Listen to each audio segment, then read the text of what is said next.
Donc bonjour à toutes et à tous. Merci de participer à cette visioconférence organisée par le Comité 21 Grand Ouest. Je suis Marie Labousset, chef de projet au Comité 21 et je vais avoir le plaisir d'animer cette visioconférence intitulée Bâtiment tertiaire, quelles exigences dans une trajectoire bas carbone. Avant de vous parler de nos intervenants et de un petit peu vous présenter les éléments qu'on va aborder pendant cette heure et demie, je voudrais vous dire quelques mots sur le Comité 21 parce que aujourd'hui, donc nous avons des adhérents du Comité 21, mais aussi des adhérents de Nova Build qui ne nous connaissent pas nécessairement. Donc voilà, ça, pour que vous sachiez un petit peu pourquoi cette visioconférence, pourquoi est-ce qu'on l'organise avec Nova Build, etc. Je voulais vous donner quelques éléments quand même sur le réseau. Donc, le Comité 21 est un réseau d'acteurs engagés dans le développement durable qui a été créé il y a 25 ans. Nous, on est l'antenne Grand Ouest, l'antenne régionale qui a été créée il y a 10 ans, en 2010, et on couvre les régions Bretagne, Pays de la Loire, Centre-Val de Loire. La particularité du Comité 21, c'est que c'est un réseau multi-acteurs qui comprend donc des entreprises, des collectivités, des associations, des établissements d'enseignement supérieur et des citoyens. Je n'ai pas compté, mais je crois que le compte est bon. On traite 4 thématiques phares actuellement qui sont économie et société, ville et territoire, climat et énergie et démocratie et citoyenneté. Notre activité principale, c'est bien la mise en réseau des acteurs engagés. Et autour de ces thématiques, on propose des ateliers participatifs, des retours d'expérience, notamment avec la mise en avant via des visioconférences comme aujourd'hui, d'acteurs soit qui sont engagés dans une démarche, qui ont mis des choses en place et donc qui nous présentent ce qui a marché pour eux et ce qui a moins marché, soit des acteurs qui vont proposer une solution pour l'une des thématiques que nous traitons. On organise aussi des formations. Enfin voilà, il y a pas mal de choses qu'on propose qui sont visibles sur notre site internet. Donc maintenant que vous savez un petit peu mieux qui nous sommes, je vais rentrer un petit peu plus dans le vif du sujet avec donc notre visioconférence d'aujourd'hui, qui est une présentation à deux voix que nous allons avoir sur un sujet qui est majeur en France, celui de l'impact du secteur tertiaire, puisqu'en effet, le secteur tertiaire est à l'origine d'une consommation énergétique très importante, mais aussi d'une part non négligeable des émissions de gaz à effet de serre de la France. En 2017, Romain me corrigera peut-être après, mais de ce que j'ai trouvé, le secteur résidentiel tertiaire était le deuxième poste d'émissions de gaz à effet de serre de la France, ça représentait 20% du total national, et un tiers des émissions de ce secteur provenaient des bâtiments du secteur tertiaire. Donc, dans son objectif de réduction de son empreinte environnementale, la France souhaite, de façon assez logique, limiter l'impact des secteurs à fort impact, comme les bâtiments tertiaires. Et c'est quelque chose qui n'est pas anodin pour le Comité 21, puisque en tant que réseau multi-acteurs, on a à cœur de accompagner toutes les structures et particulièrement sur les sujets qui en touchent plusieurs. Et là, en l'occurrence, les entreprises comme les pouvoirs publics ont leur rôle à jouer dans la diminution de l'empreinte des secteurs. Alors, j'entends, pour éviter les bruits parasites, est-ce que tout le monde peut bien couper son micro?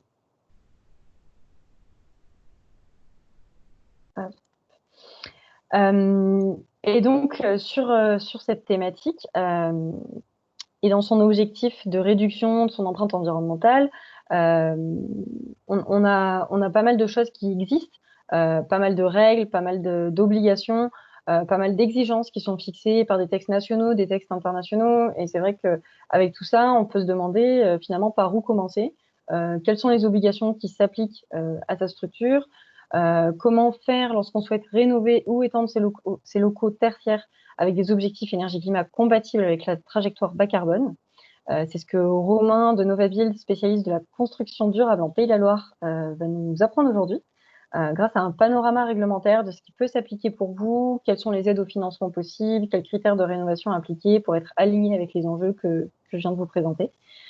Et en complément de cette présentation, qui va peut-être être assez technique, on va avoir la chance d'avoir un retour d'expérience pour voir que oui, c'est possible dans la pratique, avec Vincent Brère du cabinet Pouget Consultant. C'est un bureau d'études qui est basé dans des locaux rénovés BIPOS, donc des bâtiments qui produisent plus d'énergie qu'ils n'en consomment. Donc on va voir comment est-ce que c'est possible, comment est-ce que ça se mesure. Donc bonjour à tous les deux, merci d'être parmi nous aujourd'hui. Et avant de vous laisser la parole, donc pour rappel, vous pouvez poser vos questions via le chat que vous avez en bas. Vous avez une petite bulle affichée la conversation.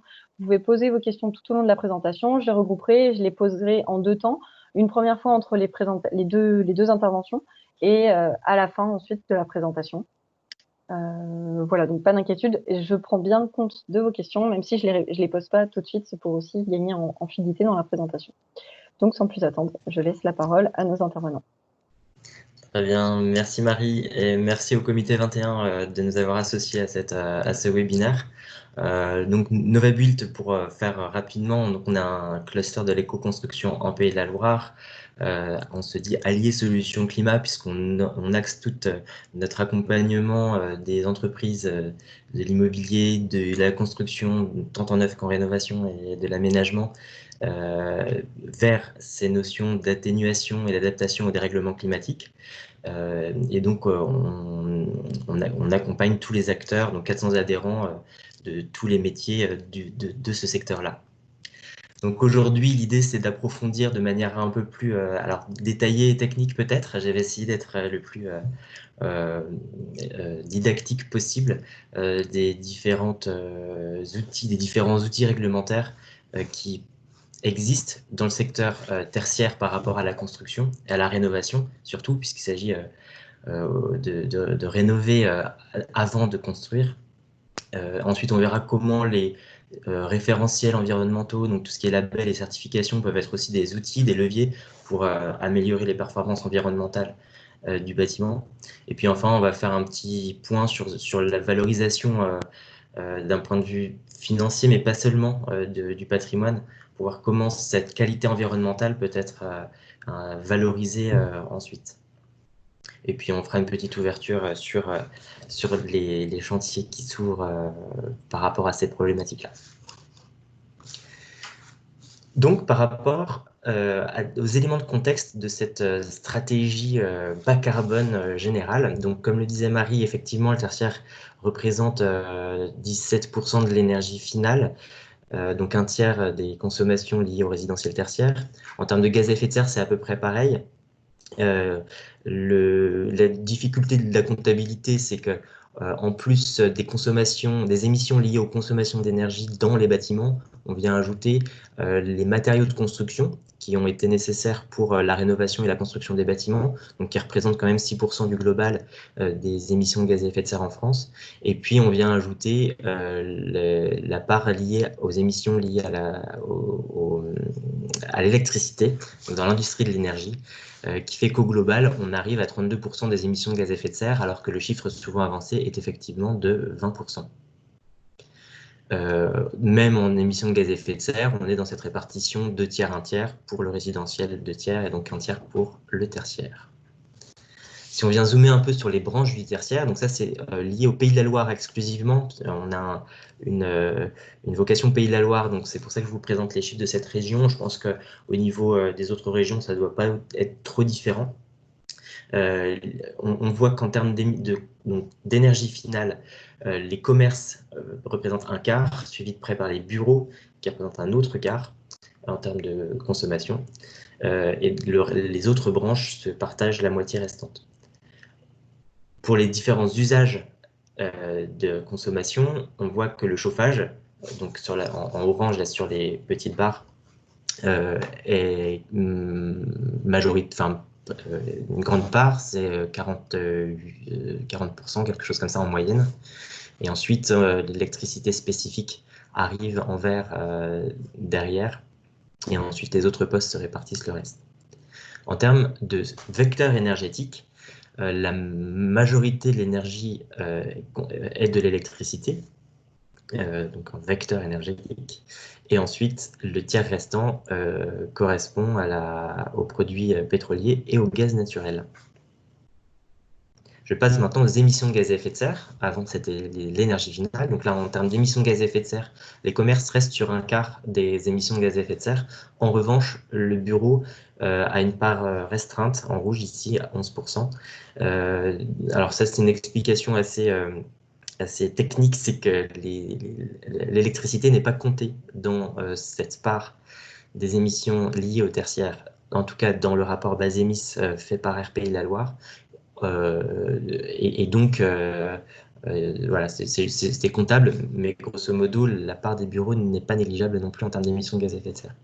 On voit que le gaz naturel et les produits pétroliers se répartissent la très grande majorité des émissions de gaz à effet de serre. En fait, comme je viens de vous le dire, il faut rajouter la part d'électricité qui représente 0,6 mégatonnes de CO2 équivalent.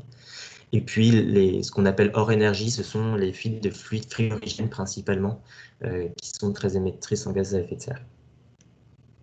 Si on vient zoomer encore dans l'utilisation de l'énergie, on l'a déjà vu un peu tout à l'heure, et donc là, c'est spécifique au bureau. Donc ça, c'est l'Observatoire de l'immobilier durable, donc sur l'ensemble de la France, qui parle de ça. Donc en énergie finale, on a bien 30% liés au chauffage qui sont consommés.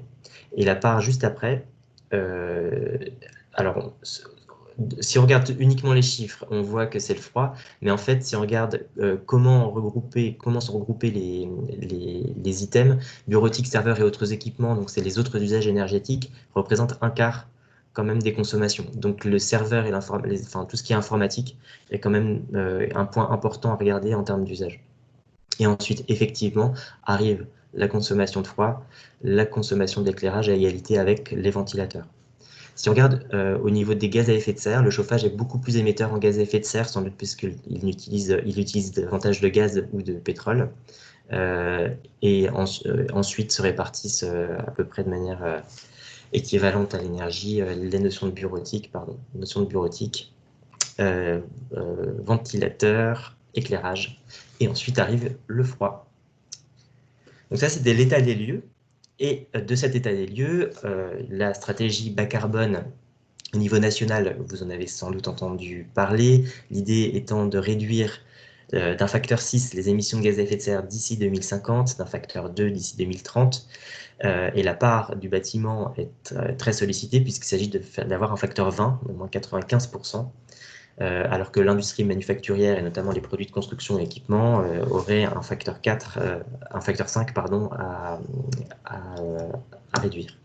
L'industrie de l'énergie, donc liée à la production d'électricité notamment, aurait également un facteur 20. L'objectif de tout ça, c'est vraiment la neutralité carbone en 2050, donc émettre uniquement ce qu'on est capable de stocker. Si je viens zoomer donc dans cette stratégie sur le secteur du bâtiment spécifiquement et du tertiaire, donc sur le graphique là, il y a un double graphique. La baisse des émissions de gaz à effet de serre est en noir, donc avec l'échelle de droite, et la consommation d'énergie est en diagramme à barre avec l'échelle de gauche. En réduction en 2050, on a quasiment une division par 2 de la consommation d'énergie. Donc, ce qui veut dire qu'en fait, si pour arriver au facteur 20 de la diminution d'émissions de gaz à effet de serre, on a une décarbonation du mix énergétique utilisé en 2050. On voit que la part du gaz est réduite et qu'en plus, ce gaz sera principalement du gaz vert. On supprime totalement les produits pétroliers en 2050 et il y a une part très drastiquement réduite en 2030. En revanche, les secteurs électricité et réseau de chaleur conservent une part à peu près égale en termes de consommation d'énergie, sachant que une grosse rénovation du parc est attendue, donc à la fois pour le logement, mais aussi pour le tertiaire. Donc ça représente 3% du parc, donc en ordre de grandeur, 30 millions de mètres carrés par an. En ce qui concerne les bâtiments neufs, il s'agit de construire dès maintenant, j'insiste sur le dès maintenant, des bâtiments qui sont compatibles avec des consommations de 20 kWh d'énergie finale par mètre carré et par an en 2050. C'est-à-dire qu'il faut que la capacité du bâti soit suffisamment performante pour qu'en changeant d'équipement, on arrive à limiter au maximum une consommation de 20 kWh d'énergie finale en 2050. En termes de donc ça c'est par rapport aux consommations du bâtiment. Par rapport à la construction, on estime que la part du bois va être triplée en 2050. Voilà, c'est pour avoir un ordre de grandeur. Le neuf sera réduit de 40%, c'est-à-dire qu'on aura 40% de surface construite par an en moins, Donc ça, c'est quelque chose à prendre en compte, et c'est pour ça qu'il s'agit de vérifier à chaque fois qu'on veut construire qu'il n'y a pas un moyen de rénover avant de construire, puisque construire implique beaucoup de choses derrière, et notamment d'un point de vue urbain, d'un point de vue construction d'infrastructures, d'un point de vue artificialisation des sols, et donc c'est un sujet important. Voilà, donc ça c'était pour l'état des lieux et les objectifs généraux. Et donc tout ça s'est mis en œuvre petit à petit ces dernières années et a permis de voir émerger une réglementation cohérente avec tout cela. Une réglementation assez riche au final. Tout n'est pas cohérent avec cette stratégie, mais petit à petit, il y a une convergence vers ces objectifs-là. Je vais détailler tout ce qui est sur cette diapositive récapitulative.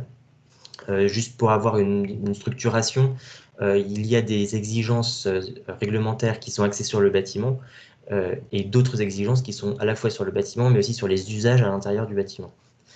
En ce qui concerne le bâtiment en tant que tel, en 2007, la réglementation existante est parue. Il s'agissait d'avoir soit une réglementation avec un calcul conventionnel pour les grosses rénovations supérieures à 1000 m², postérieures à 1948 et avec un plafond de dépenses, enfin avec un seuil de dépenses par rapport à la rénovation thermique. Pour les autres rénovations, il s'agit de respecter la réglementation existante dite élément par élément, où à chaque fois qu'on vient toucher un mur, une toiture, un équipement, il faut le remplacer par un équipement avec un composant avec une performance dictée par la réglementation. Attention, cette réglementation date, elle a 15 ans, elle n'est pas à la hauteur des enjeux. Donc, quand vous rénovez, il vaut mieux, et il est fortement recommandé, si on est dans une logique de réduction stratégie nationale bas carbone, viser des performances, notamment d'isolants, qui soient bien supérieures à celles qui sont dans la réglementation. Et donc, je vous ai mis le tableau ici, issu d'un petit document de l'ADEME qui est sorti très récemment et que je vous recommande puisqu'il est assez détaillé pour les bâtiments tertiaires notamment. Grosso modo, il faut avoir en tête que la performance des bâtiments existants en rénovation doit quasiment équivaloir à celle des bâtiments neufs. En termes d'obligation d'isolation, on a aussi eu récemment, il y a 3 ans, un décret qui a obligé la réfection, qui a obligé l'isolation lors de la réfection de façade ou de toiture sur plus de 50% de leur surface, quand elles avaient des matériaux qui pouvaient supporter une rénovation. La performance de base est la RT élément par élément dont je viens de vous parler, donc les principes d'isolation supérieurs à la réglementation sont conservés. Et voilà, donc ça c'est un message vraiment fort, viser des performances bien supérieures à celles de la réglementation. Ensuite, il y a le fameux DPE, diagnostic de performance énergétique, donc qui est obligatoire pour la vente ou la location d'un local. On connaît bien dans les logements également. Il est en cours de fiabilisation, donc avec une légère modification de la méthode de calcul, une lisibilité accrue des documents rendus aux locataires, aux propriétaires et aux locataires lors de la transaction, et avec pour leur permettre une compréhension, et derrière surtout assurer une opposabilité. Donc ça veut dire que les calculs donnés, les résultats donnés par le DPE pourront être opposables, et s'il y a un trop gros écart, on pourra par voie juridique se retourner contre les responsables qui seront désignés. Donc c'est un vrai enjeu parce que ça veut vraiment dire que la performance énergétique n'est plus uniquement déclarative, mais est opposable. Enfin, alors non, c'est pas enfin, mais grosso modo, le gros caillou, c'est le fameux décret tertiaire dont vous avez probablement déjà entendu parler, donc qui va être en obligation, enfin, d'ici 1 an, donc en septembre 2021, tous les bâtiments tertiaires de plus de 1000 m² devront avoir saisi leur consommation de référence. Et donc sur la plateforme Operat qui est mise en place par l'ADEME, et l'idée c'est que cette plateforme-là donne la trajectoire de réduction des émissions, sachant qu'il y a deux méthodes de réduction, soit une baisse de 60% en 2050 avec des paliers intermédiaires en 2030 et 2040, de moins 40 et moins 50%, soit viser un seuil en valeur absolue qu'on ne connaît pas encore puisque c'est un décret qui paraîtra en septembre 2020 là, et fin 2020 pour certains types d'activités. Voilà, donc ça c'est vraiment un gros sujet puisque c'est une obligation assez grande. Alors, c'est une obligation pour les bâtiments de plus de 1000 m², mais les autres surfaces, les autres bâtiments tertiaires peuvent aussi s'axer sur les mêmes objectifs pour avoir un ordre de grandeur des réductions à opérer d'ici 2050. Et d'ici 2030 d'ailleurs déjà, puisque moins 40%, ça n'est pas négligeable. Pour aller plus loin, vous pouvez aller voir le webinaire du CEREMA qui s'est tenu il y a quelques jours. Et je finis sur l'annexe environnementale au bail que je ne connaissais pas, et c'est grâce au partenariat qu'on a avec les DRO et une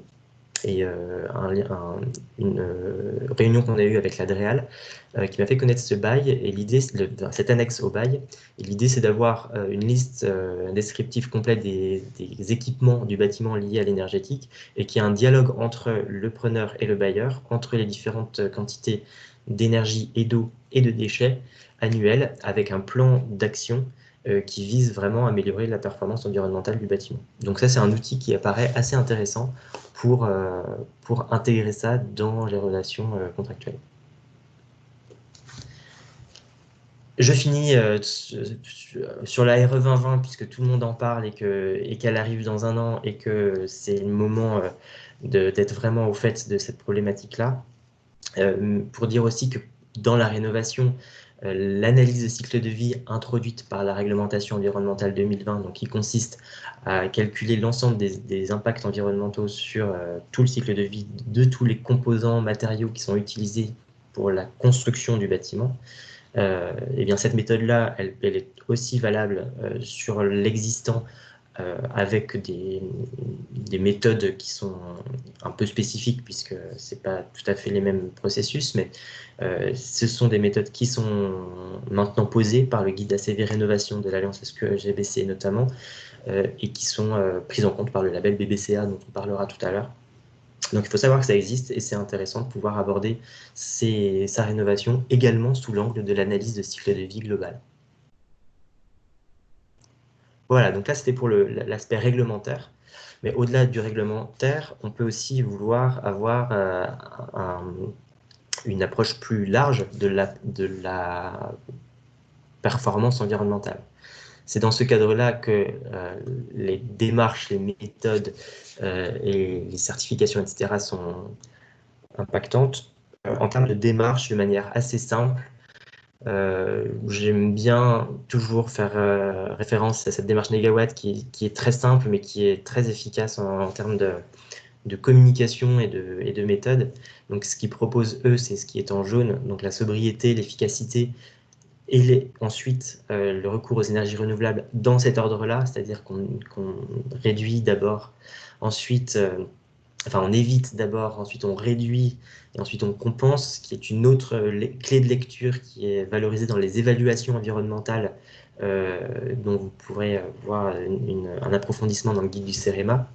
Et ça fait écho aussi à la logique d'économie circulaire, du réduire, réemployer, recycler, donc les fameux 3 R dont on entend parler, qui sont un peu moins documentés, mais on voit que la même logique est en œuvre. Si on arrive du côté de la certification, donc la certification qui donne une approche globale avec de nombreuses cibles qu'on verra un petit peu tout à l'heure, ce qui est intéressant, c'est de voir que, grosso modo, en Europe, il y a 4 certifications du bâtiment tertiaire en général, donc HQE qu'on connaît bien ici en France, BREEAM qui est aussi connu en France et de plus en plus majoritairement en fait, et puis LEED, donc BREEAM qui est lié au Royaume-Uni, LEED qui vient du Canada, et le DGNB qui vient de l'Allemagne. On voit qu'en nombre de mètres carrés, il y a un peu une baisse de l'alliance HQE au profit de BREEAM qui a explosé ces dernières années. En termes d'utilisation par pays, si on se concentre sur la France, donc le premier en termes de certification, ce qui est assez intéressant de souligner quand même qu'en termes de mètres carrés certifiés, on est un pays qui est en avance pour le coup sur cette problématique-là.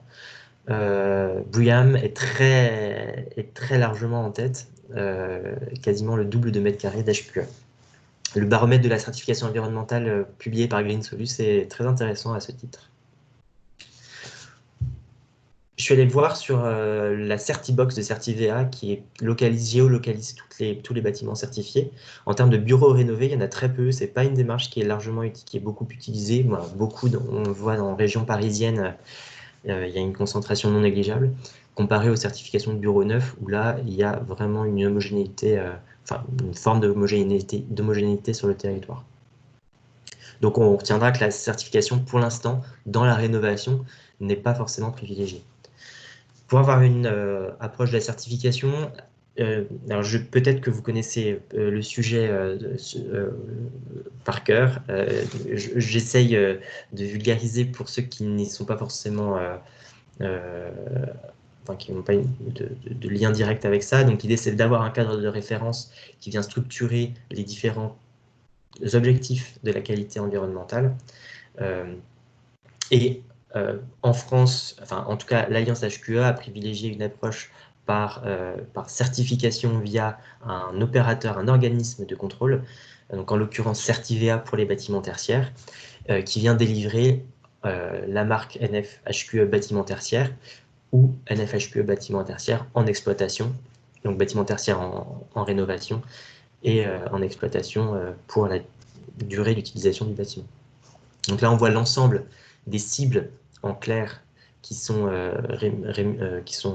récapitulées, structurées en des objectifs qui eux-mêmes sont dans chacun des 4 engagements principaux de la qualité de vie.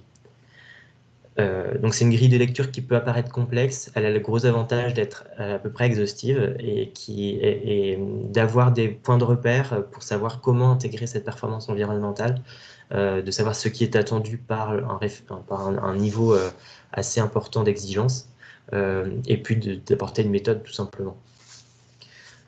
Il existe d'autres certifications un peu plus confidentielles en France, mais notamment prestataires qui proposent bâtiment, énergie, environnement, en tertiaire rénovation, où là on voit que la grille d'analyse est peut-être un peu plus simple.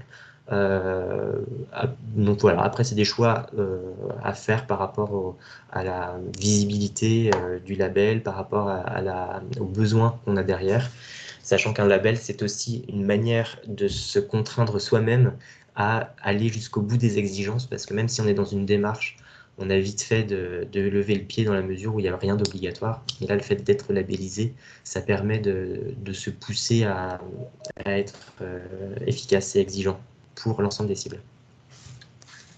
Par rapport au label spécifique à l'énergie et au carbone, Certivea propose aussi le label BBC Effinergie Rénovation, où il s'agit de baisser de 40% les consommations par rapport à une consommation de référence, calculée sur les règles dites THCE-X de la RT existant. Donc, vous pouvez aller sur le site d'Effinergie pour avoir davantage de détails. Il faut savoir qu'en nombre de demandes d'opération BBC Effinergie en tertiaire, la demande est faible. Je ne sais pas comment l'expliquer. Peut-être que le décret tertiaire va amener davantage de labels de ce type-là. Au moins, ça permet d'attester de la baisse des consommations. Il y a également la maison passive qui propose le label Enerfit avec des exigences importantes, notamment en termes d'étanchéité TLR. Et évidemment des autres critères. Et puis, donc, comme je vous le disais tout à l'heure, le prestataire qui propose le label BBCA bas carbone, donc BBCA qui a été un label qui a valu pour le neuf juste avant que l'expérimentation au plus de 6 mois n'arrive. Et donc là, ils sont dans une logique de transposition à la réglementation, à la rénovation. Et donc c'est intéressant, ça permet de caler des niveaux attendus pour les valeurs carbone. Donc, on en a fini pour les labels. On va ouvrir sur la valorisation du patrimoine en notion de valeur. Alors, une valeur qui est pas forcément uniquement financière, la valeur extra-financière est aussi intéressante. C'est des choses alors, que je commence tout juste à entrevoir. Je ne suis pas expert là-dessus, mais l'Observatoire de l'immobilier durable, OID, a publié des guides très intéressants sur les critères environnementaux, sociaux et de gouvernance, donc ESG, qui sont liés à la valeur extra-financière. Et donc, on voit que les grilles utilisées peuvent totalement se recouper avec la qualité environnementale des labels et certifications qu'on a vues précédemment. Voilà, donc je vous incite à aller parcourir ces documents-là. Et plus généralement, la plateforme Taloen est très intéressante en termes de ressources sur énormément de points du bâtiment tertiaire durable. En termes de loyer, donc d'un point de vue, là, on revient sur la valeur financière, donc la notion de valeur verte. Il faut savoir que pour le logement, la valeur verte est quantifiée par les notaires, où ils montrent qu'il y a grosso modo une augmentation de la valeur du bien de 5% par augmentation de classe énergétique. Là, si on regarde les loyers, alors ça c'est moi qui ai essayé de plaquer des données issues de la synthèse de Laurent sur Nantes métropole en lien avec le SINA et l'observatoire qui s'appelle ONITA, sur un loyer moyen au mètre carré proposé par Green Solus. On voit que pour l'instant, le renchérissement des loyers liés à, enfin, l'évaluation à la hausse des loyers liés à la certification environnementale n'est pas forcément visible. À voir dans quelle mesure c'est une tendance de long terme. En passant sur maintenant les aides liées à la rénovation, puisque on sait que la rénovation performante peut aussi être une problématique d'investissement. Donc il faut savoir que les certificats d'économie d'énergie existent aussi pour le tertiaire. Donc il y a de nombreuses fiches que je montre très rapidement ici sur l'ensemble des composants d'une rénovation.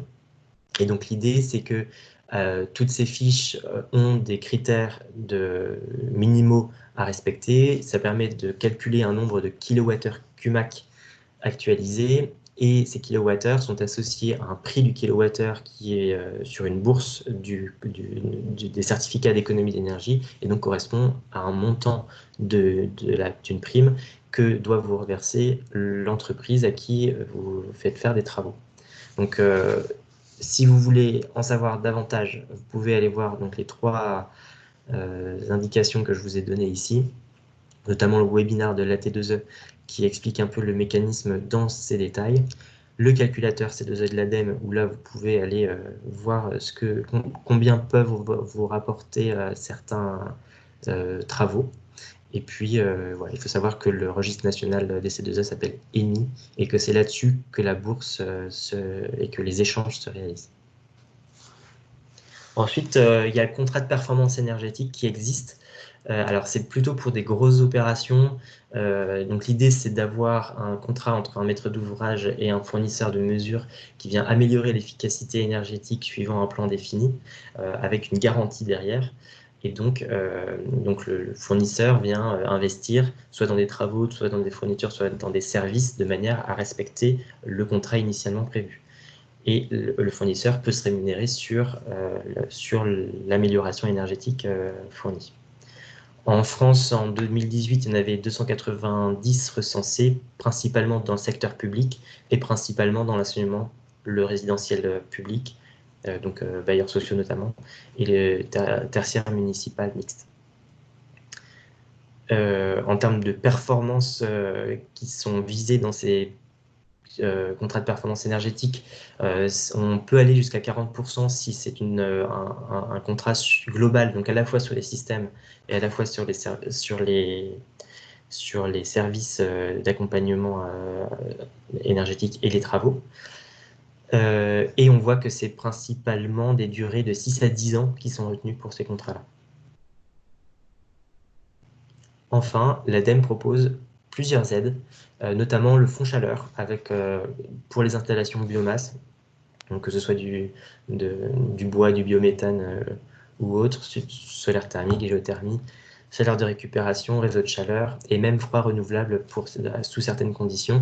Il y a des aides forfaitaires qui sont proposées pour les petites et moyennes entreprises. Il y a des aides définies au cas par cas pour les plus gros projets. La condition, grosso modo, c'est d'avoir une étude qui montre la pertinence du projet avec des professionnels qualifiés. Il y a un autre outil qui commence à émerger qui s'appelle ACT, Assessing the Carbon Transition, qui vise à évaluer la stratégie bas carbone d'une entreprise. Donc ça, c'est pour les entreprises qui ont déjà mis en œuvre pas mal de choses au préalable, qui ont non seulement réalisé un bilan de gaz à effet de serre, qui ont développé un soupçon de stratégie et mis en œuvre des actions. Et ACT vient voir dans quelle mesure cette stratégie-là est compatible avec les objectifs mondiaux de baisse des émissions de gaz à effet de serre. C'est très intéressant parce que c'est une grille d'analyse qui permet vraiment de comprendre comment une entreprise peut agir concrètement dans la baisse des émissions de gaz à effet de serre, qui n'est pas seulement une logique concrète, comptable de diminution, mais qui est aussi dans une logique stratégique de dialogue avec l'ensemble des partenaires, l'ensemble des clients, des fournisseurs, l'ensemble des prises de position publiques, etc. Et donc tout ça, ça permet d'avoir une note à la fin qui permet d'évaluer l'entreprise sur sa stratégie. Et enfin, il y a des appels à projets régulièrement. En l'occurrence, en ce moment, il y a l'appel à projet réduction, recyclage et valorisation des déchets du bâtiment qui est encore en cours jusqu'à fin juin. Donc c'est peut-être un peu court pour ceux qui n'en auraient pas entendu parler. Mais régulièrement, l'ADEME a des appels à projets sur ces questions-là.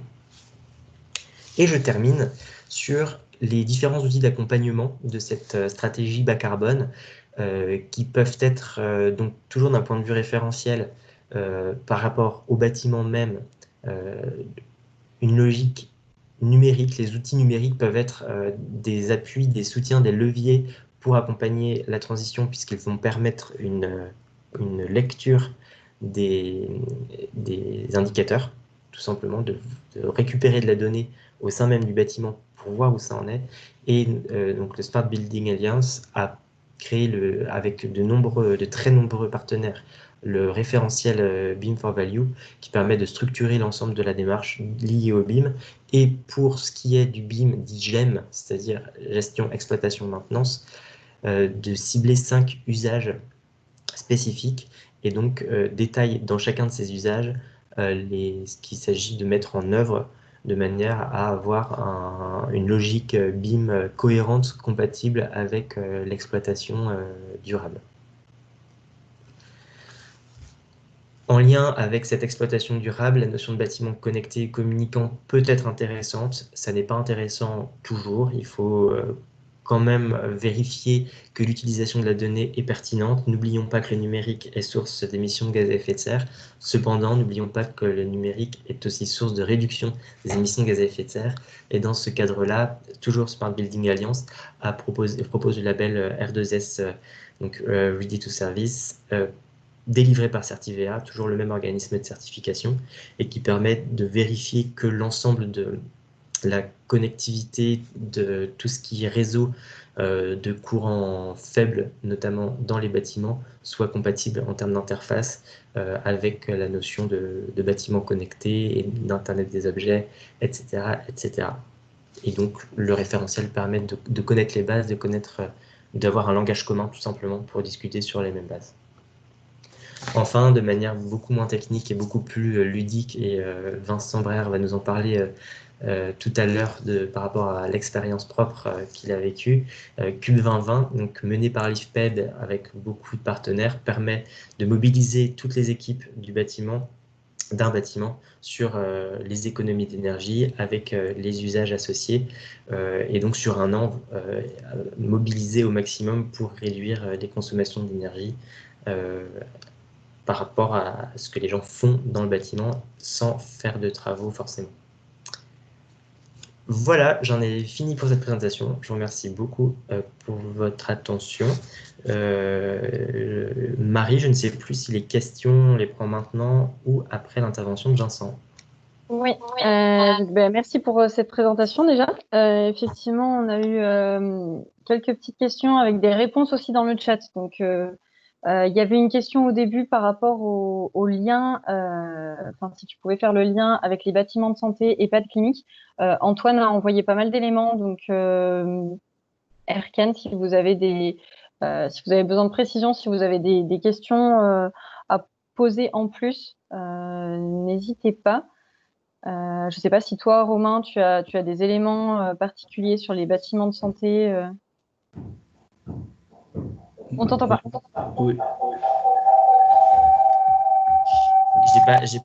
J'ai pas de précision par rapport aux bâtiments de santé spécifiquement. C'est des choses qui se recherchent. Ah, ouais, la seule maille de précision, c'est celle-ci pour l'instant. Ok. Ok, très bien. Donc, sinon, on avait une question plus générale par rapport à un élément que tu as présenté au sujet de l'objectif 20 kWh par mètre carré par an, également évoqué dans la SNBC pour les logements. Donc, là, il y avait deux questions à propos de ça. Quel poste de consommation est-ce que cela comprend? Et est-ce que ça intègre une production d'énergie locale dans le bilan?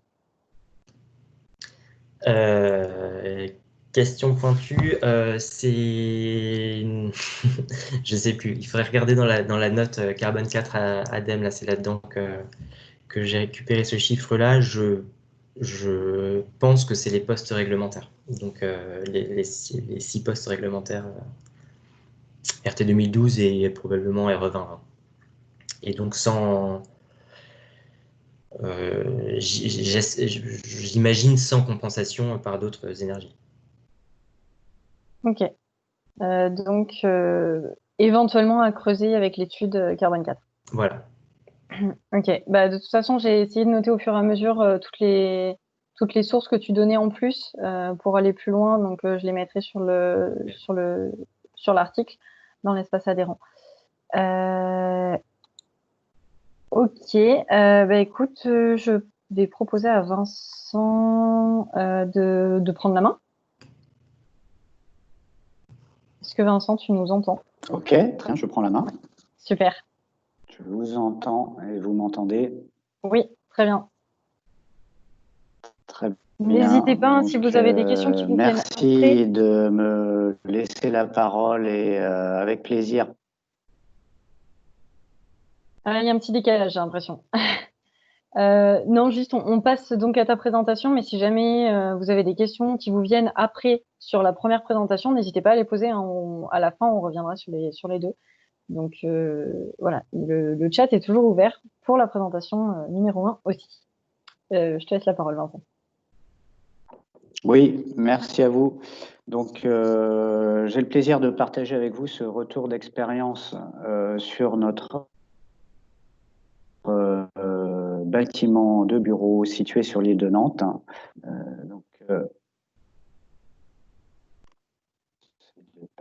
Voilà.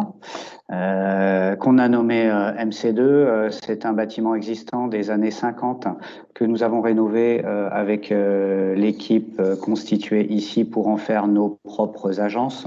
Donc Magnum, architecte urbaniste, gestion BAT, économiste de la construction, et Pouget Consultant, dont je suis un des directeurs associés et qui se charge en neuf ou en rénovation des approches thermiques, carbone et tout fluide sur des opérations de résidentiel ou de tertiaire. On est une cinquantaine de personnes, donc basées sur Nantes, Paris et Rennes. Alors, entre 2013 et 2014, nous avons fait cette rénovation qu'on a voulu tout de suite performante et une sorte de vitrine de nos différents savoir-faire. Donc, on a voulu aller le plus loin possible. sachant qu'il y avait évidemment certaines contraintes urbaines sur le fait de garder un peu le cachet existant du bâtiment, de pouvoir faire des surélévations ponctuelles. Donc, on a adapté notre approche à tout ça. On s'est appuyé sur un référentiel qui était en gestation à l'époque, puisqu'on a un petit peu, donc, on va dire, expérimenté la démarche EFINERGIE BPOS rénovation tertiaire.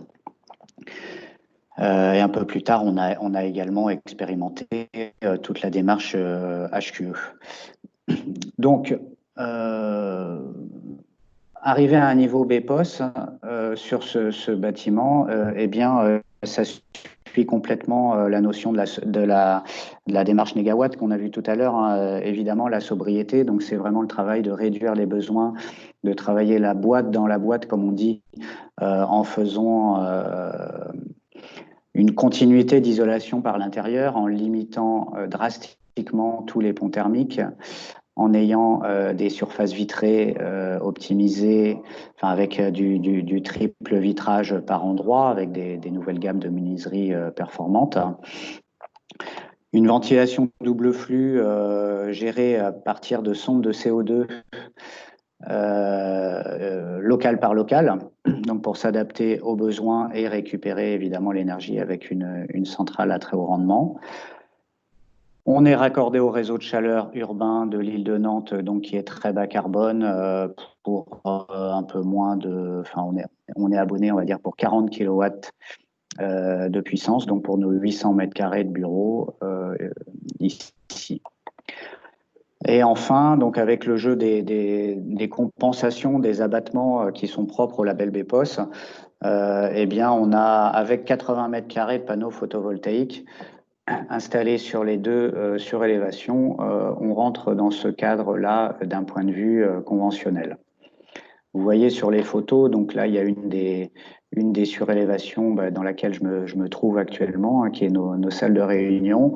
Et donc qui a un champ PV qui lui est en revente, et l'autre un peu plus au fond qui se trouve être la tisanerie, espace collectif partagé à l'échelle de notre bâtiment, et qui lui accueille également quelques mètres carrés de panneaux qui là sont en autoconsommation.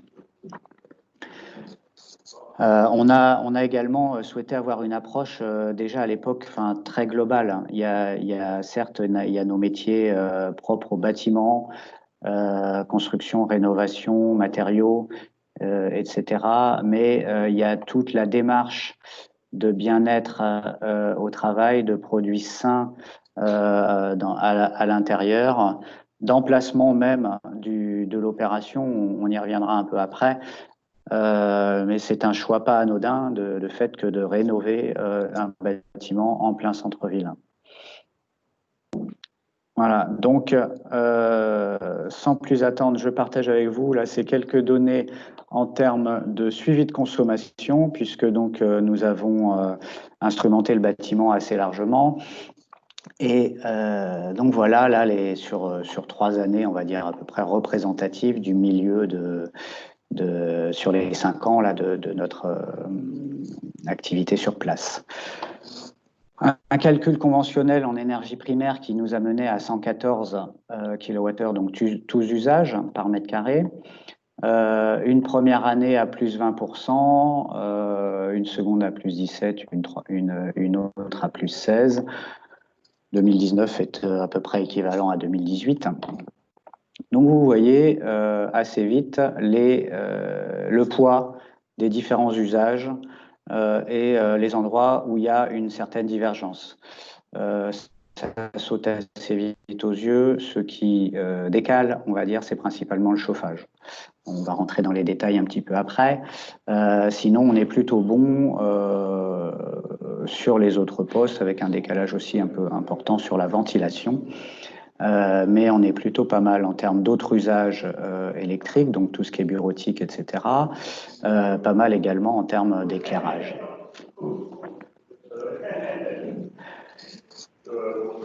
Pour transposer en énergie finale également pour avoir un regard sur le poids des énergies un peu différent. Donc là, on voit que ça remet, on va dire, le doigt sur le sujet du chauffage, et puis ça a tendance à écraser tout ce qui est électrique, évidemment, autre usage, ventilation, éclairage. Et donc, sachant que donc, sur ces postes, on est plutôt, on va dire, bon, si j'ose dire, on est en réduction et on maîtrise à peu près les sujets. Je reviendrai après comment on fait. Et sur le chauffage, par contre, là, ça dérive un peu plus. Bon, c'est assez simple à expliquer, hein, mais tous les professionnels connectés là savent bien qu'il y a des décalages entre la convention et la vraie vie, et notamment en termes de plage de fonctionnement, en termes de température de consigne, qui font que voilà, c'est difficile de s'aligner sur les conventions. Plus précisément, et donc ça explique les choses. Là, vous voyez les différentes entreprises qui utilisent le bâtiment. Coucou à Magnum qui nous écoute aussi là. Sur les différentes années. Et on voit qu'il y a des différences, des disparités, mais qui sont déjà liées à la forme même du bâtiment. Coefficient de forme, suivant les locaux qu'on occupe dans le bâtiment, eh bien, ils ont des formes plus ou moins allongées. C'est le cas, par exemple, sur nos locaux à nous qui ont un coefficient de forme assez défavorable, des surfaces vitrées un peu importantes et très nord. Tout ça fait que voilà, notre partie consomme un petit peu plus que nos voisins en termes de chauffage par rapport à ces sujets de forme. Pour l'éclairage, là, on voit aussi des approches assez différentes et qui s'expliquent clairement par les choix de chaque entreprise de gérer les sources lumineuses plus ou moins denses avec des systèmes plus ou moins sur détection, au plafond ou au poste de travail. Donc voilà, là, il y a des différences presque du simple au double entre les choix qui sont faits. Et pour notre partie que je connais le mieux, on est sur des éclairages sur mât au poste de travail et tout est sur détection et gradation. Donc chaque Magnum est un peu sur le même cas, ustensile aussi, donc vous voyez déjà que ça fait une certaine différence. Sur les autres usages électriques, donc là, bureautique, cafétéria, tous ces sujets-là, c'est pareil, on peut distinguer des approches de chaque entreprise. Et nous, on a passé un peu de temps à sélectionner du matériel informatique basse consommation. On est principalement sur des portables avec des bases à connecter. Voilà, donc le choix de matériel suivant des critères énergétiques et bas carbone se ressent un petit peu quand même quand on compte les points à la fin.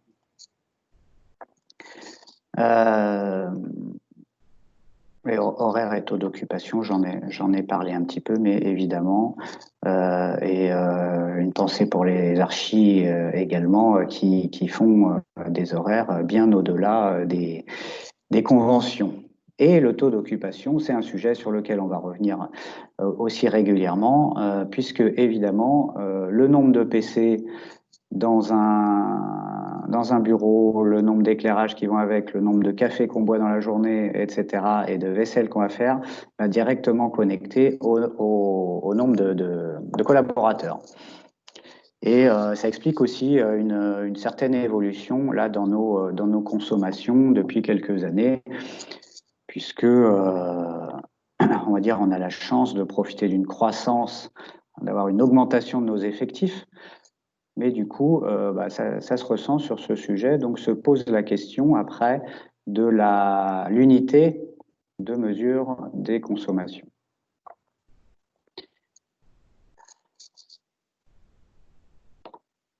Petit scénario là, juste pour montrer aussi l'information telle qu'on la suit sur une plateforme une GTB, qu'on a développée avec un intégrateur, et donc on voit les relevés à différents endroits de notre plateau en termes de température, en termes de ppm, donc pour le CO2, et en termes d'hygrométrie. On a des disparités qui sont assez importantes, qui sont un peu liées à on va dire l'organisation des locaux, mais aussi liées à la stabilité, la fiabilité des sondes et des mesures. Et tout ça, ça me fait amener un point de vigilance important sur le bon équilibre à trouver entre l'instrumentation, le pilotage et la fiabilité des matériels. Même si là, bon, on a l'occasion de travailler, d'essayer d'améliorer le sujet, de remplacer quelques sondes, de les intervertir pour être vigilant là-dessus. Mais en tout cas, c'est un enseignement. Il faut gérer les choses de façon assez simple. Même si là, on est content de pouvoir avoir la main ponctuellement sur les zones où on va souffler plus que d'autres. Et puis notamment actuellement avec la période d'occupation, on va dire ponctuelle des locaux, c'est quand même assez intéressant.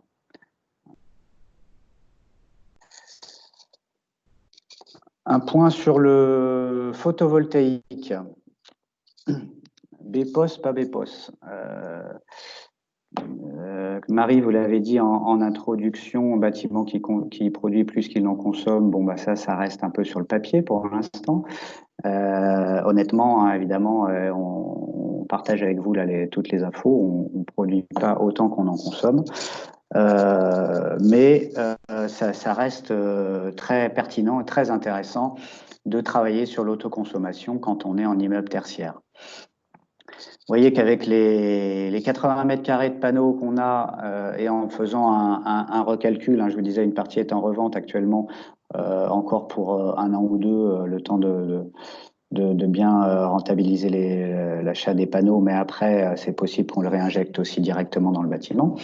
On couvre 32% de nos besoins électriques sur l'année, en moyenne. Donc, vous voyez là, mois par mois, année par année, comment ça se passe. Donc, quand la frite est plus bleue, ça veut dire qu'on est plutôt sur la part réseau, et puis le reste étant la part liée au photovoltaïque. Et quand on est l'été, mois de juillet, par exemple, on voit que c'est à peu près moitié-moitié entre ce qui est issu du soleil et ce qui est issu du réseau. Évidemment, c'est bien en phase avec nos usages puisque la plupart du temps, on travaille plutôt quand il y a du soleil direct ou diffus. Et donc, ça vient faire aussi une part d'économie d'énergie et d'euros pour la copro.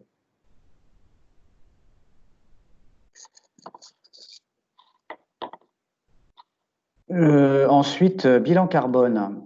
Puisque, comme je disais aussi, dès le début, on s'est mis dans cette trajectoire bas carbone. Donc, avec quelques étudiants de l'école centrale de Nantes, on a refait un bilan global de l'opération, là en appliquant le référentiel HQE à l'époque.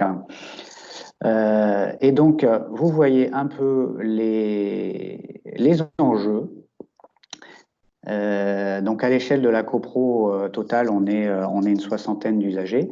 Eh bien, on a une petite part qui est liée à l'exploitation, parce qu'on a réduit les besoins. Donc finalement, une fois qu'on est en exploitation, et puis en plus avec un réseau de chaleur bas carbone, c'est assez faible. Une part mise en œuvre, donc par rapport aux produits de construction, de rénovation. Ça me fait dire là d'ailleurs qu'on a aussi souhaité regarder ce qu'on pouvait faire sur le réemploi à l'époque. Hein. Donc quand on a désossé le bâtiment intégralement, ben, on a mis quelques éléments de côté et ça nous a permis par exemple de faire une ou deux parois vitrées en bois et verre à l'intérieur du bâtiment. Et enfin, les déplacements, ben voilà, le poste, il est un peu là. Les déplacements, que ce soit quotidien dans le cadre du travail et que ce soit pour les liaisons domicile-travail. Donc, on a demandé aux étudiants aussi de regarder, de transposer, si on avait pris un terrain, on va dire, en périphérie de Nantes et qu'on était allé s'installer dans une ZAC tertiaire ou autre, hein, eh bien, quel aurait été l'impact pour à peu près la même surface, à peu près le même type de bâtiment. Eh bien, on voit qu'on a un impact de 20 tonnes CO2 par an,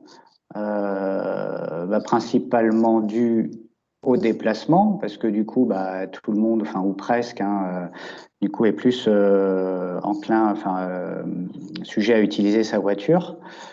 Alors que bah, nous, c'est une bonne moitié de transport en commun. Et puis un petit peu plus, évidemment, sur la partie construction, puisque il n'y a pas tout ce qui est structure existante à la base comme nous, on pouvait avoir. Donc c'est un sujet intéressant et du coup de faire le lien aussi, de se réapproprier les centres-villes avec toutes les surfaces tertiaires qu'on sait disponibles. Là, l'approche bas carbone, elle commence là aussi, hein, c'est-à-dire rénover en ville avant d'aller construire à l'extérieur. Et en moyenne, 60 usagers du bâtiment, c'est-à-dire, voilà, si on ramène à l'usager, au collaborateur, on est sur 1,5 tonne de CO2 par an par usager.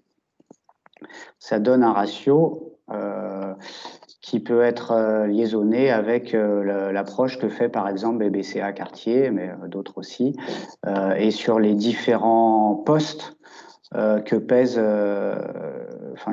qu'on retrouve dans le bilan carbone, dans l'empreinte environnementale d'un Français, on va dire, hein, où il y a le bâtiment, chez lui, il y a son bureau, il y a ses transports, il y a son alimentation, il y a ses biens de consommation. Voilà, aujourd'hui, c'est à peu près 11 tonnes 5, paraît-il, en moyenne. Et les stratégies bas carbone dont Romain a parlé avant voudraient nous amener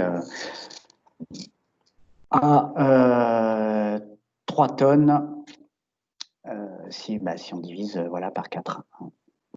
Et puis à l'échelle du quartier, en tout cas dans nos choix bâtimentaires, on va dire on a à peu près 1 tonne entre les mains, si j'ose dire. Donc avec 1,5 tonne, là on n'est pas trop mal, effectivement, mais avec tout ce que ça a impliqué, ce que je vous ai expliqué juste avant.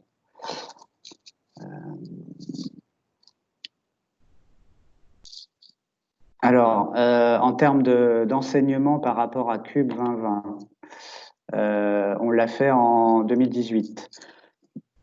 Alors, évidemment, on s'est pointé avec notre bâtiment un peu performant au milieu de différents maîtres d'ouvrage qu'avaient pour la plupart donc des bâtiments un peu dans leur jus, on va dire. Donc, c'était super intéressant d'échanger et les quelques réunions intermédiaires, on va dire, c'était vraiment bien de partager les retours d'expérience à plein de niveaux. Bon, évidemment, pour nous, la marge de manœuvre étant un peu restreinte, je peux vous dire qu'on a plafonné plutôt dans le groupe Eto, dans le bas du peloton par rapport au gain potentiel entre l'état initial et l'état final.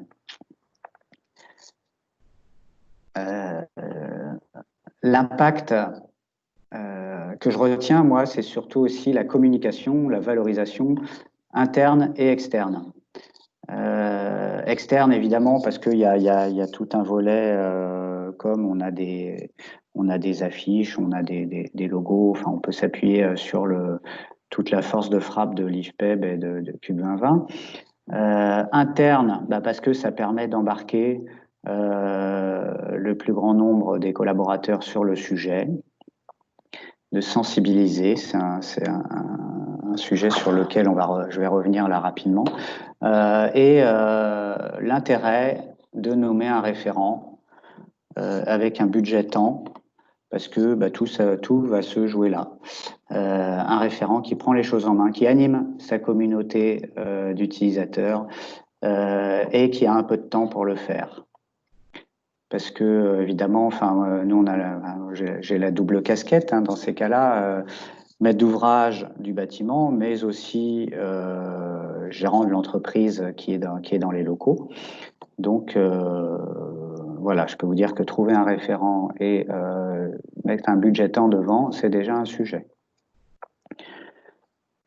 Donc se fixer des objectifs d'un an sur l'autre, une feuille de route pour voilà, bien cadrer ces objectifs à moyen ou long terme du coup, voilà, pas trop être trop ambitieux tout de suite, mais vraiment avoir une feuille de route qui monte en puissance et d'où après la difficulté de sensibiliser à long terme, toujours répéter, toujours échanger, revenir très régulièrement à côté de l'équipe pour en parler, pour que ça ait une chance d'aboutir. Il faut allouer un budget, évidemment, pour faire ces rénovations. Donc là, pareil, entre double casquette, utilisateur de locaux, maître d'ouvrage, eh bien, il faut se mettre d'accord sur ce budget-là pour que le plan d'action pluriannuel il soit chiffré en kilowattheure, en CO2, mais aussi en euros et qu'on s'y tienne et qu'on le partage éventuellement avec le gestionnaire de copropriété pour que ces sujets-là soient inscrits à l'AG de copro. Et donc, évidemment, la première marche, c'est de s'inscrire sur le BBC rénovation, donc moins 40% par rapport à calcul de référence. Et maintenant, on se projette plus aussi sur la SNBC. Et donc, stratégie par étape, le cas échéant, pour absorber les coûts et les temps induits par ça. Suivi accompagnement pour tous, oui, et non pas que destiné aux bâtiments performants. Ça, c'est un petit clin d'œil aussi pour dire qu'on a l'habitude de vendre ou de faire attention à l'accompagnement, au suivi de conso, suivi de performance sur les bâtiments qui sont un peu dans le haut du panier, dans le cadre de concours un peu innovants. Mais évidemment, on doit espérer que demain, c'est tous les bâtiments qui doivent être concernés par ce suivi et par cette approche qualitative. Élargir les réflexions et actions aux autres usages, aux usages connexes. Comme je l'ai dit, donc dans le bilan carbone, si on veut réussir les stratégies nationales, eh bien, on a entre nos mains une partie avec le bâtiment, mais évidemment, on doit aussi intéresser nos collaborateurs par rapport à leur déplacement, par rapport à l'alimentation, par rapport au bien-être. Donc, ça rejoint les démarches dont on a vu tout à l'heure plus large, BRIM, LEED, HQE, WELL, tous ces sujets-là qui sont très larges. Hein, mais voilà, on se met en ville à proximité des transports en commun. Il y a aussi qui est en train de sortir les primes de mobilité durable pour les transports alternatifs, le vélo, les trottinettes. Alimentation, gestion des déchets, c'est un sujet ça aussi, donc le compost collectif, les gamelles en produits recyclables et le bien-être, que chaque responsable d'entreprise doit gérer.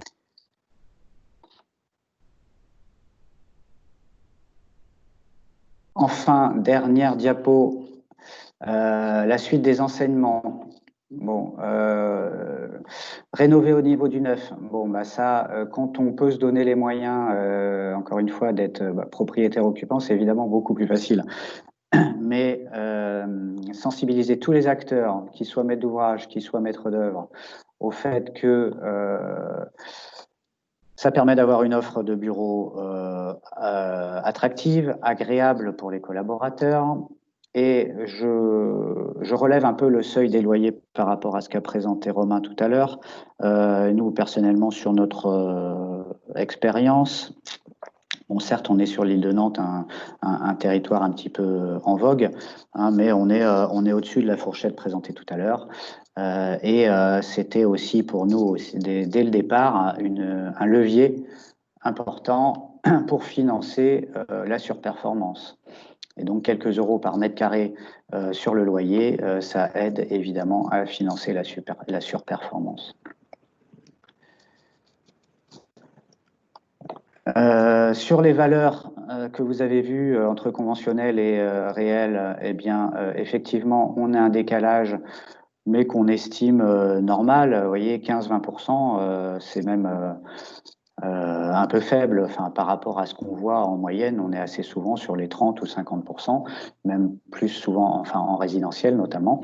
Hein, mais on parle de quoi? On parle de pourcents, on parle de kilowattheures. Quand voilà, 20% de pas grand-chose, bah, c'est pas beaucoup de kilowattheures, donc ça va, c'est pas beaucoup d'euros. Et puis, c'est pas tant que ça de CO2 aussi. Et il faut le maîtriser. Donc, pour le maîtriser, il faut le suivre. Et il faut le suivre bah, surtout les 2 premières années, on va dire. Et après, bah, à long terme, régulièrement, pour éviter les dérives. Et encore une fois, les réglages initiaux, même étant de la partie, je peux vous dire qu'on en a vu des belles.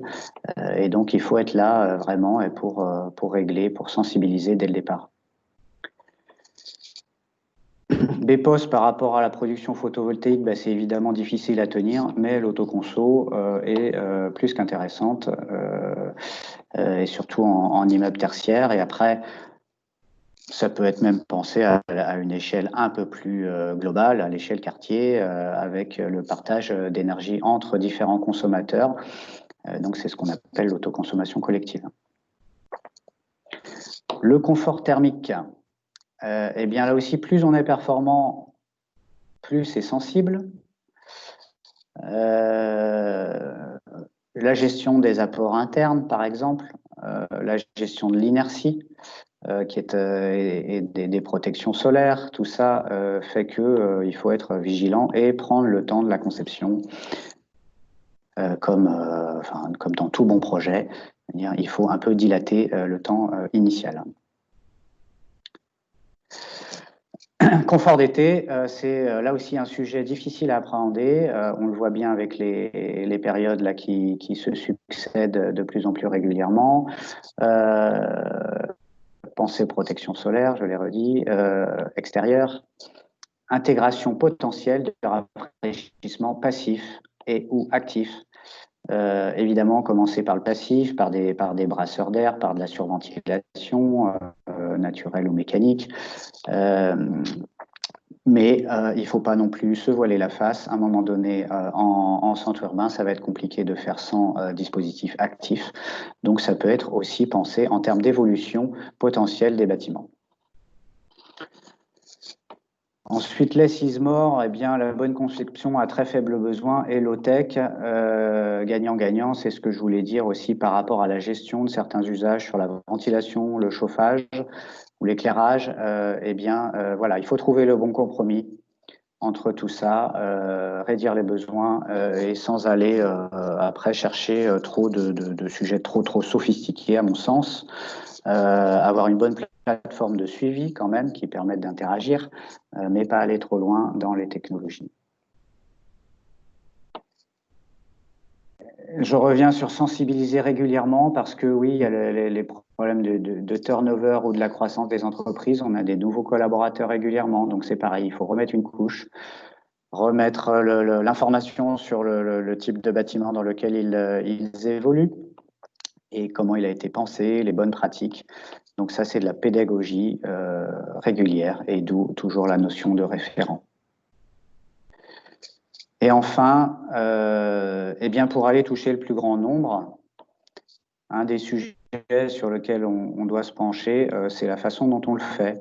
Donc, on peut appeler ça une sorte de design énergétique, hein, c'est-à-dire communiquer de façon ludique, de façon pragmatique, avec le moins de graphes possible, mais avec des éléments visuels compréhensibles de tous, donc qui peuvent faire appel à des compétences croisées, ingénieurs, designers, sociologues, pour que ce soit absorbable et puis donc que ça fonctionne. À mon avis, il faut voilà, pas oublier ce volet design énergétique et communication ludique. Voilà pour moi.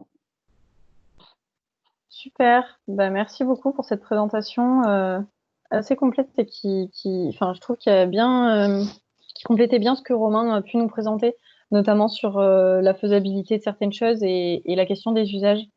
On a eu plusieurs questions, notamment là à la fin dans la fiche synthèse, on voyait donc la question de la ventilation. Et justement, on avait une question sur cette ventilation. Est-ce que la ventilation naturelle et le free cooling avaient été envisagés dans cette démarche? Alors la ventilation naturelle, oui, mais on va dire par ouverture des fenêtres et par moyen humain traversant. Et puis là aussi, c'est de la pédagogie, c'est-à-dire que on ouvre tôt le matin et tard le soir. On l'avait pensé par exemple en intégrant un maximum d'ouvrants oscillobattants pour pouvoir ouvrir aux bons endroits au bon moment et sans avoir trop de peur par rapport à l'intrusion. Par exemple, il y a quelques fenêtres qu'on peut laisser ouvertes la nuit grâce à ça. Free cooling, on l'avait pensé en quelque sorte parce qu'on a surdimensionné la centrale d'air à 2 volumes, enfin voilà, un peu plus que la réglementation. Ça fonctionne de temps en temps, c'est-à-dire qu'on va changer la plage de fonctionnement ponctuellement et puis on va demander à la machine de tourner un peu la nuit. Donc ça, oui, on le fait aussi. Et pour être tout à fait transparent avec vous, ce qu'on regarde actuellement par rapport à le lien entre ventilation, enfin le froid actif ou passif, c'est les solutions de rafraîchissement adiabatique. C'est-à-dire on intègre un module adiabatique dans la centrale de traitement d'air pour que on puisse souffler un air un peu plus frais. Mais là encore, retour d'expérience, pas que positif pour nous, hein, c'est que notre machine étant dans un endroit un peu exigu, hein, dans un bout de comble d'une des surélévations, très optimisé à l'époque. Et du coup, ça s'avère compliqué de rajouter un module adiabatique après coup. Voilà, donc il faut éventuellement aussi penser à ça. Donc c'est bon à savoir, effectivement, pour ceux qui se lancent dans des rénovations ou de la construction. On avait aussi une question sur les objectifs et une éventuelle feuille de route que vous auriez prévu de votre côté pour 2019, 2020, 2021 sur tous ces objectifs. On s'est fixé entre 5 et 10% de réduction de nos consommations là par an. Sachant qu'il faut déjà gérer la non-dérive, on va dire, par rapport aux plages de fonctionnement, au nombre d'utilisateurs. Donc, il faut essayer d'isoler le bon ratio, comme on calcule. Et donc, les 5 à 10%, on va les chercher par rapport à des réglages sur la ventilation, sur l'éclairage, sur les températures de consigne de chauffage.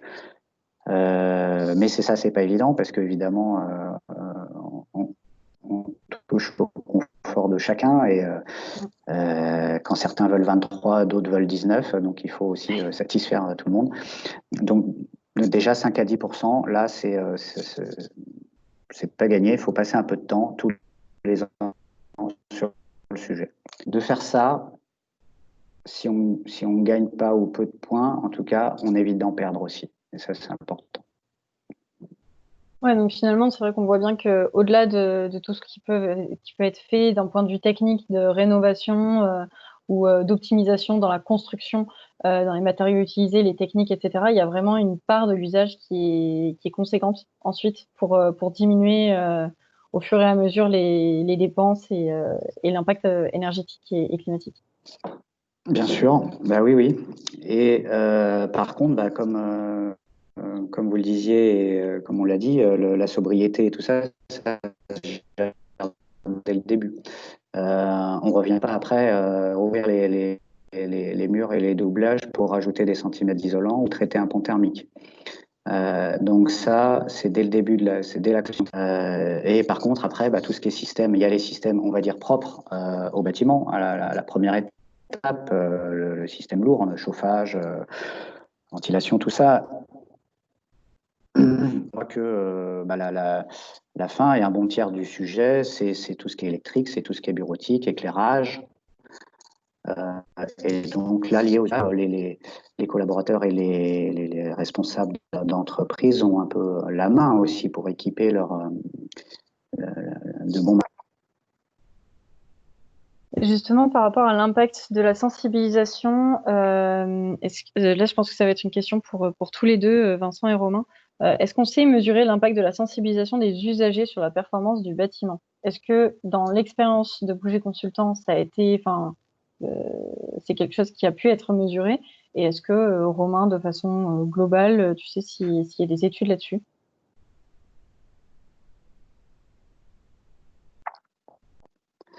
Moi, je dirais une fois ou deux pour des missions qu'on avait comme ça de stratégie à long terme, hein, pour des responsables de parc tertiaires, puisque ça nous arrive aussi, hein, avec la casquette BET de faire ça, évidemment.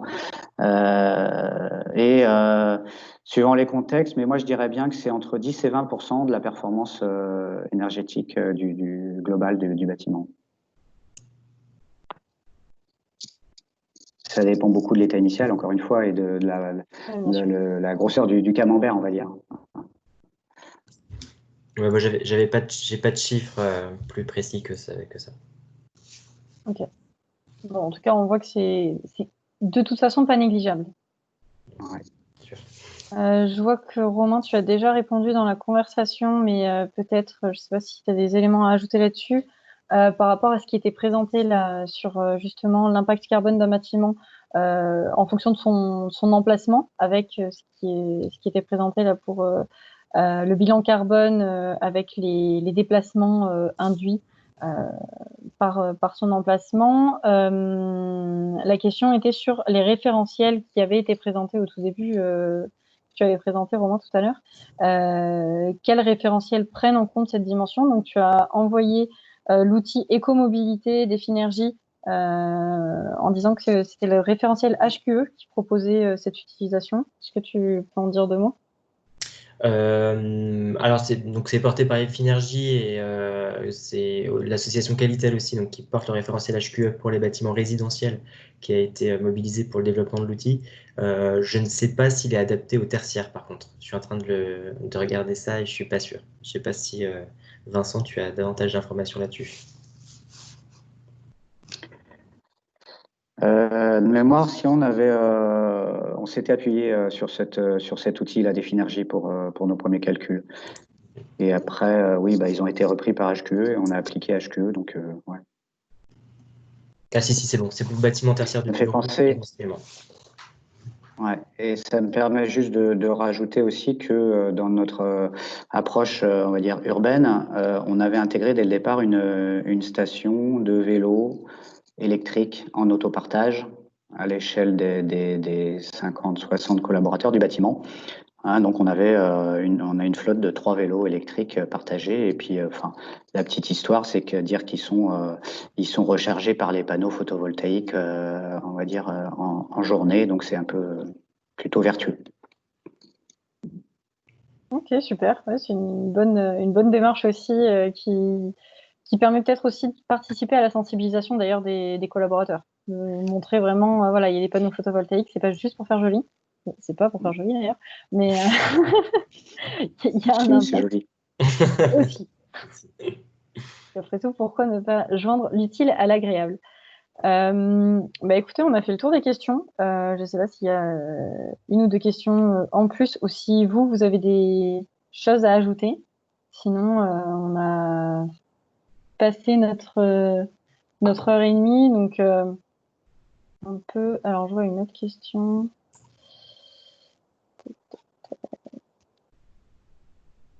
Oui, alors plus sur les activités de projet consultant. Est-ce que vous avez déjà accompagné des bâtiments de santé? Est-ce que vous en avez... Alors, bâtiment de santé, si c'est EHPAD, enfin, ou santé, on va dire, légère, si j'ose dire, oui, on sait de quoi on parle. Sur les bâtiments plus hospitaliers, tout ça, non, on ne fait pas ça. D'accord. Et sur les EHPAD, est-ce que vous avez un retour d'expérience justement là-dessus, des accompagnements qui ont pu être faits? Alors, j'ai pas de retour d'expérience parce que c'est plutôt court, on va dire. D'accord. En termes de que ce soit des rénovations ou des constructions neuves.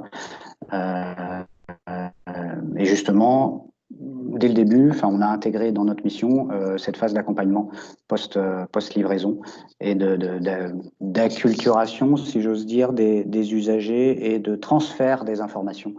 Ça, c'est important aussi entre l'équipe de maîtrise d'œuvre complète qui phosphore pendant des années sur un projet et puis du jour au lendemain, il remet les clés à un exploitant qui n'a pas forcément toute l'histoire. Donc, il faut faire ce lien. Et donc, il faut vendre ou acheter, côté maître d'ouvrage. À mon sens, une mission sur 1 ou 2 ans, là, comme ça, d'accompagnement technique, mais aussi humain. Donc, des fois, on s'associe avec un sociologue, avec des spécialistes de l'animation et de l'échange avec les usagers.